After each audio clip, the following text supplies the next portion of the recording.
அதிகாலை 4 மணி. கிராமம் இன்னும் உறக்கத்தில் இருந்தது. குளிர்ந்த காற்று மெதுவாக வீசியது. தொலைவில் கோழிகள் கூவின.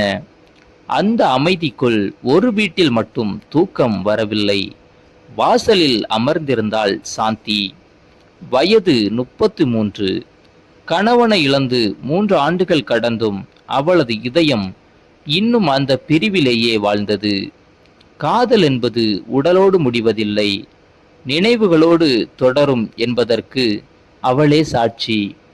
ஒவ்வொரு இரவும் கணவரின் புகைப்படத்தை மார்போடு அணைத்தபடி தூங்குவாள். ஒவ்வொரு காலையும் அவரது நினைவோடு விழித்தெழுவாள். தனிமை, வறுமை, ஏக்கம், இந்த மூன்றும் அவளது வாழ்க்கையின் நிரந்தர துணைகளாகிவிட்டன. ஆனால் வாழ்க்கை சில நேரங்களில் நாம் எதிர்பார்க்காத மனிதர்களை நம் பாதையில் நிறுத்தும். ஒரு அன்பான பார்வை, ஒரு மரியாதையான பேச்சு, ஒரு சிறிய உதவி, காலியாக இருந்த இதயத்தில் மீண்டும் நம்பிக்கையை விதைக்கலாம். அப்படித்தான் ஒரு சாதாரண தபால்காரனாக வந்த சிவா சாந்தியின் வாழ்க்கையில் ஒரு புதிய அத்தியாயமாக மாறினான். இது வெறும் காதல் கதை அல்ல, கணவனை இழந்த ஒரு பெண்ணின் தனிமை. அதிகாலை 4 மணி. கிராமம் இன்னும் முழுமையாக விழித்திருக்கவில்லை. தொலைவில் சேவல்கள் கூவின. மரங்களின் இலைகளில் பனித்துளிகள் மின்னின. மெல்லிய குளிர்காற்று தெருக்களை வருடிச் சென்றது. அந்த அமைதிக்குள் கிராமத்தின் கடைசி தெருவில் இருந்த சிறிய ஓட்டு வீட்டில் மட்டும் ஒரு விளக்கு எரிந்து கொண்டிருந்தது. அந்த வீட்டின் வாசலில் அமர்ந்திருந்தாள் சாந்தி. வயது 33. முகத்தில் இன்னும் இளமை இருந்தது. ஆனால் அந்த முகத்தில் சிரிப்பு இல்லை. கைகளில் பழைய புகைப்படம் ஒன்று. அது அவளுடைய கணவர் முருகனின் புகைப்படம். அதை மெதுவாக தடவியபடி, இன்னும் கொஞ்ச நாள் என்னோட இருந்திருக்கலாமே என்று கண்ணீருடன் முணுமுணுத்தாள். 3 ஆண்டுகள் கடந்திருந்தாலும் அந்த இழப்பு நேற்று நடந்தது போலவே இருந்தது. ஒரு காலத்தில் அந்த வீட்டில் சிரிப்பும் சந்தோஷமும் எதிர்கால கனவுகளும் இருந்தன. வேலை முடிந்து மாலை வீட்டிற்கு வரும் கணவரை எதிர்பார்த்து வாசலில் நின்றிருப்பாள் சாந்தி.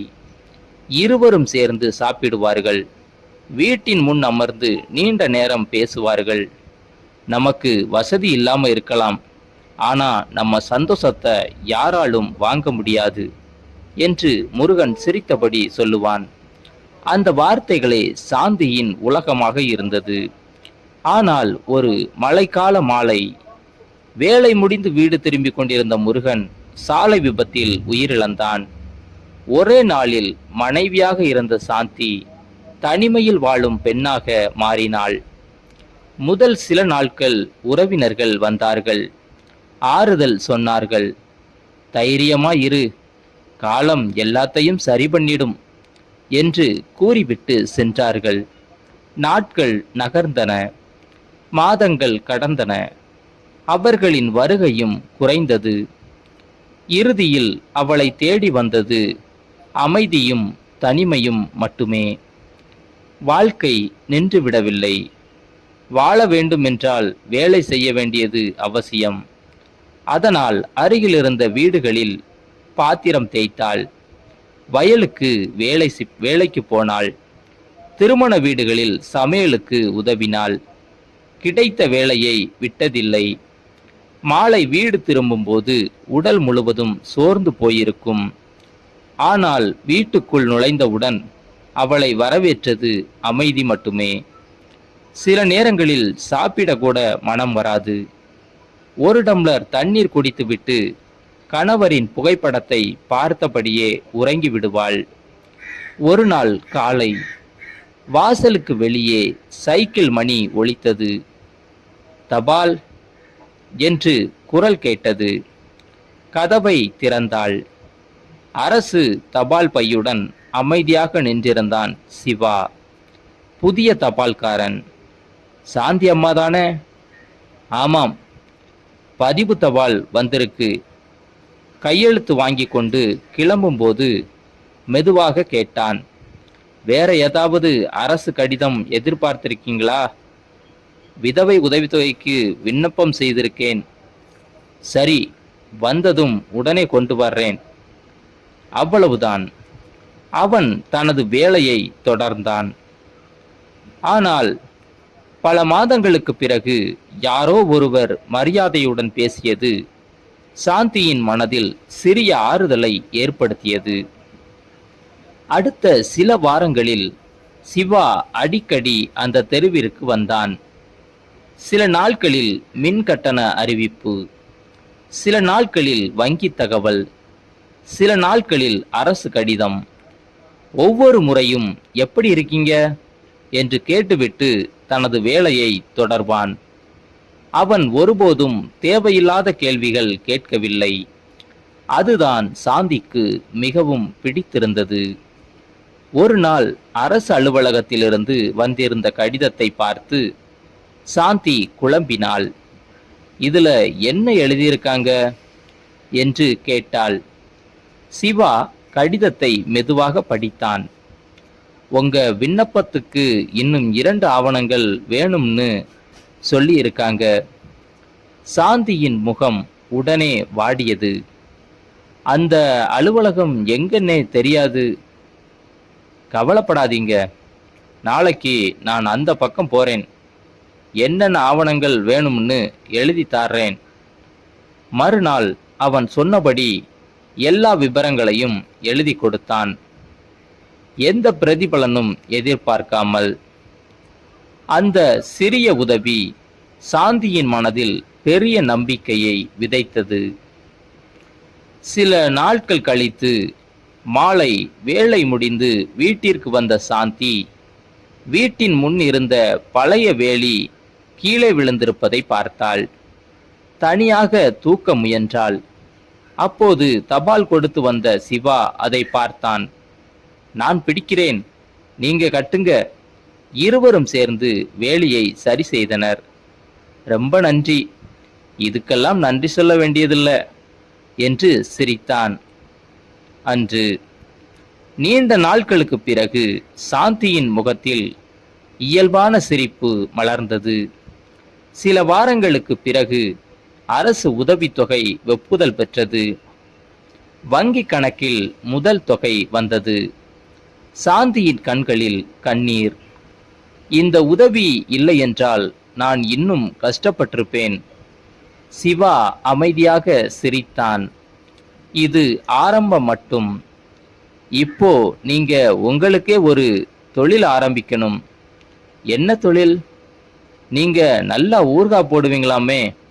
சாந்தி ஆச்சரியப்பட்டாள். யார் சொன்னாங்க?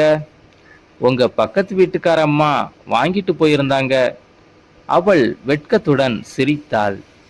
அது சும்மா வீட்டுக்கு தான், அதையே தொழிலா மாற்றலாமே. அந்த ஒரு வாக்கியம் சாந்தியின் வாழ்க்கையையே மாற்றப்போகும் விதையாக மாறியது. அடுத்த மாதம் சிறிய அளவில் எலுமிச்சை ஊறுகாய், மாங்காய் ஊறுகாய் செய்து அருகிலுள்ள கடைகளில் கொடுக்க ஆரம்பித்தாள். முதல் வாரம் விற்பனை மிகவும் குறைவு. 2ஆம் வாரம் கொஞ்சம் அதிகமானது. 3ஆம் வாரத்தில் மீண்டும் ஆர்டர்கள் வர ஆரம்பித்தன. அவளது முகத்தில் பல மாதங்களுக்கு பிறகு நம்பிக்கை மலர்ந்தது. ஒரு மாலை சிவா தபாலை கொடுத்துவிட்டு கிளம்பும்போது சாந்தி அழைத்தாள். ஒரு டீ குடிச்சிட்டு போங்க. சிவா சிறிது தயங்கினான். பிறகு சரி, 5 நிமிஷம் என்று அமர்ந்தான். இருவரும் வாசலில் அமர்ந்து தேநீர் குடித்தனர். அந்த உரையாடலில் காதல் இல்லை, வாழ்க்கையை பற்றிய பேச்சுகள் மட்டுமே இருந்தன. கஷ்டம் வந்தா மனசு உடைஞ்சிடக்கூடாது என்றான் சிவா. சாந்தி மெதுவாக தலையசைத்தாள். அந்த மாலை பல வருடங்களுக்கு பிறகு அவளது மனதில் ஒரு புதிய உணர்வு தோன்றியது. வாழ்க்கை இன்னும் முடியல, இன்னும் நல்ல நாட்கள் வரலாம். என்று நினைத்தபடி மறையும் சூரியனை பார்த்தாள். அந்த சூரியன் மறைந்தாலும் சாந்தியின் வாழ்க்கையில் மட்டும் ஒரு புதிய விடியல் மெதுவாக உதிக்க தொடங்கியது. காலம் நகர்ந்தது. சாந்தியின் ஊறுகாய் தொழில் மெதுவாக வளர ஆரம்பித்தது. அருகிலுள்ள கடைகளில் நல்ல வரவேற்பு கிடைத்தது. வேலை அதிகரித்ததால் பக்கத்து வீட்டு பெரியம்மாவை உதவிக்கு வேலைக்கு வைத்தாள்.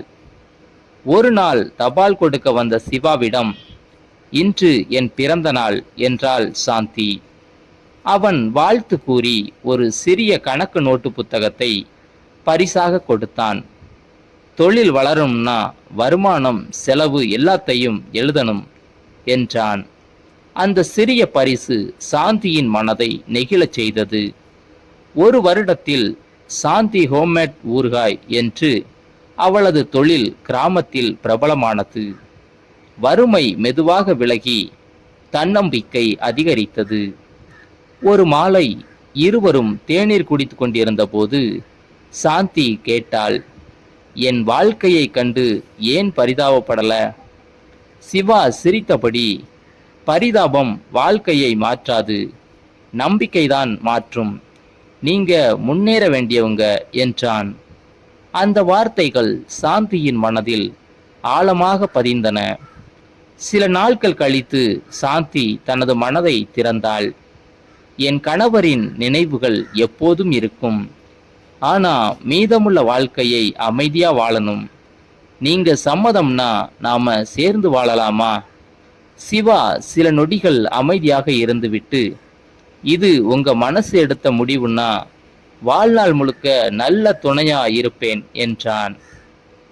சில வாரங்களுக்கு பிறகு நெருங்கிய உறவினர்கள் முன்னிலையில் எளிமையாக இருவரும் திருமணம் செய்து கொண்டனர். 2 ஆண்டுகள் கழித்து சாந்தியின் சிறிய ஊறுகாய் தொழில் பெரிய உணவுப் பொருள் தயாரிப்பு மையமாக வளர்ந்தது. பல பெண்களுக்கு வேலை கொடுத்தாள். ஒரு மாலை வாசலில் அமர்ந்திருந்த சாந்தி வானத்தை பார்த்தபடி சொன்னாள், வாழ்க்கை சில நேரங்களில் நம்மிடமிருந்து எல்லாவற்றையும் எடுத்துக்கொள்ளும். ஆனால் நம்பிக்கையை மட்டும் விடக்கூடாது. நம்பிக்கையோடு நடந்தால் வாழ்க்கை மீண்டும் பூக்கும். அவள் அருகில் இருந்த சிவா புன்னகைத்தான். அவர்களின் வாழ்க்கையும் அந்த மாலையைப் போல அமைதியாகவும் நிறைவாகவும் மலர்ந்தது. இந்த ஸ்டோரி உங்களுக்கு பிடிச்சிருந்தா லைக் பண்ணுங்க, கமெண்ட் பண்ணுங்க. நம்ம சேனலை மறக்காம சப்ஸ்கிரைப் பண்ணுங்க.